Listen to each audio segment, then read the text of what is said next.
44 years ago, a Jesuit in El Salvador was traveling in a car with a 16-year-old boy and an older man when they were fired upon by what appeared to be soldiers from the country. And they were killed, and 3 children who were in the vehicle with them ran out and escaped.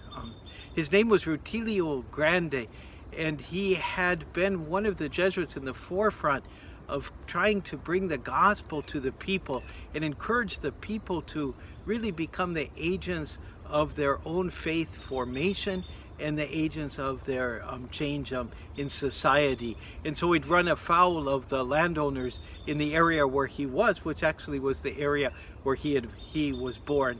He was raised in extremely modest circumstances, and so by the time he got to the seminary, now as a Jesuit scholastic theologian, he was able to become friends with a young seminarian, Oscar Romero, who also came from very modest circumstances in the countryside. And the two of them formed a fast friendship, and when Bishop Romero was eventually consecrated as a bishop, his MC was Rutilio Grande.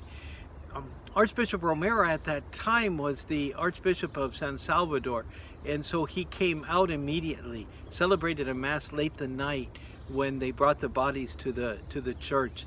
And everyone says that his whole demeanor and his own position about what the church should be involved in, what side it should be on in this kind of this tension between those who had pretty much everything in El Salvador and the rest of the people.